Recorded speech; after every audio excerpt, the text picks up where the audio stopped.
I think Vogue is not only a magazine. Vogue is a point of view. You can be Vogue, or you're not Vogue. And I think Mario Testino is Mr. Vogue.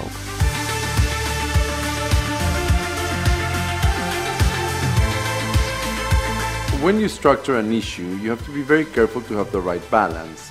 Issues are like dinner parties. If you have the right mix of people, you have a fabulous dinner party, but you have to have all the elements.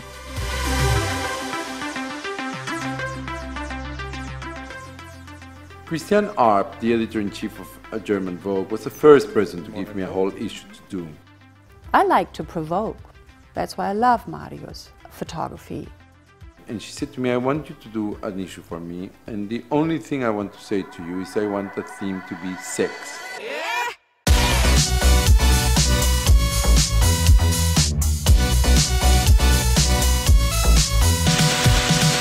The success of this issue made me do other issues. I started more or less his project Vogue with our sex issue that he did back in 2006. So when Christian said to me, I would like you to do a second issue, I thought that this would be a perfect opportunity to me to do something fresh for them.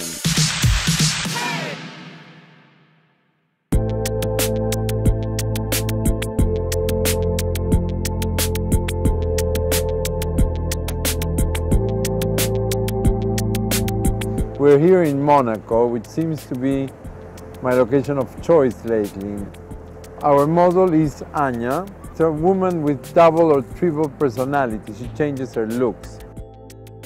Blonde can go everywhere, and that gave me the possibility of experimenting on the freedom of blonde even further. I chose my editors for the issue. I chose the models with them. Sarah Jane Hoare, who I've been working for 30 years, I started with her. She has the sense of sexuality always kept to the highest level of elegance. I think we have a place where our tastes meet. I try to work very closely with all my editors and try to give all different angles to them, you know, try to balance what each of them brings to the table. So this was the end of the Monte Carlo trip for the German Vogue issue. We just finished shooting with Esmeralda and Alex White as an editor. Alex took me somewhere where I don't go normally. I'm more about life and energy and sex and less about romantic and fantasy.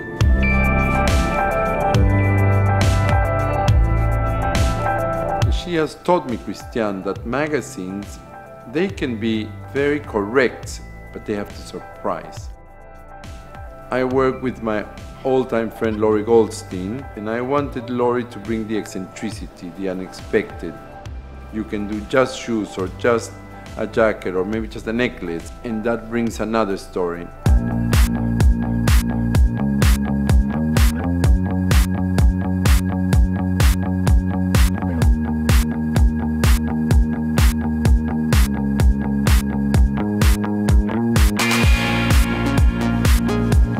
Say, oh, you can't go blonde because your features aren't blonde, and I'm like, who really cares about that? You can do anything you want to.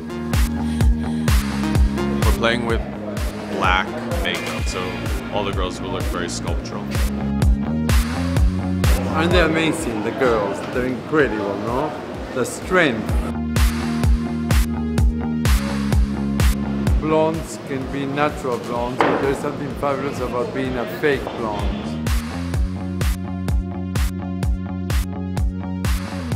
I actually only dyed my hair once blonde to celebrate my 50th birthday party, funnily enough, in Berlin. I mean, I've worn a blonde wig to perform at a charity event, but they do say that blondes have more fun, and in a funny way, it's the way that people perceive you that makes it interesting being blonde. I work with a hairdresser, Orlando Pita, that I've been working also for 30 years. He had this amazing blonde wig.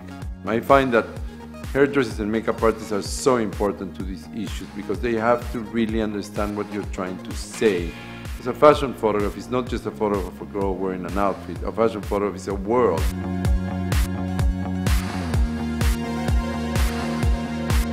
We are trying to create a group of people that, through my eyes, can create this message that is very clear. that you never sway from it. It was a real teamwork, Vogue and the office of Mario Testino, which I loved.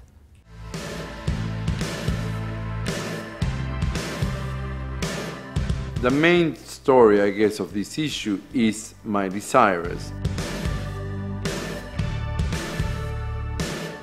She not only brings a certain element of today by being one of the most successful musicians, but she brings to me that transformation as well from being a Disney actress, and in a funny way she was a character that had been created for her, and today she decided to become herself.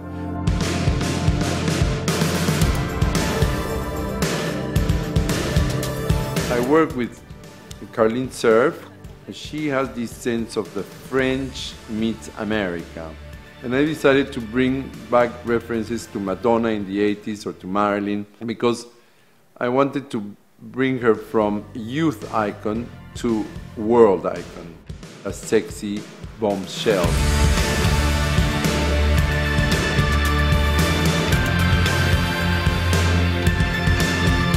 Blonde is a statement. It's not just a hair color. I think blonde represents an idea of being, of doing, of acting in a different way, of freeing yourself.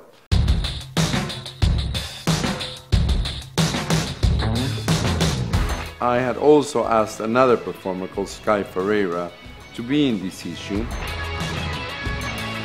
I grunged Sky to really bring this other angle of blondes, blondes that rebel.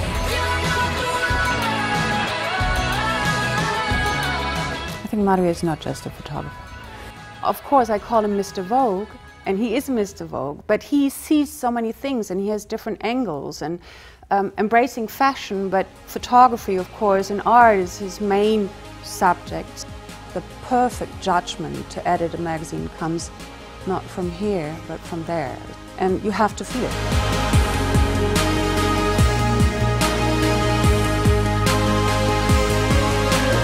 This issue, I think it's a milestone again. I think, again, we push our own borders.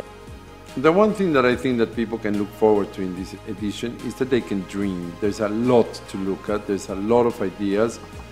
In my eyes, that is Vogue. And this is, I think, a super modern interpretation of everything I believe Vogue should be.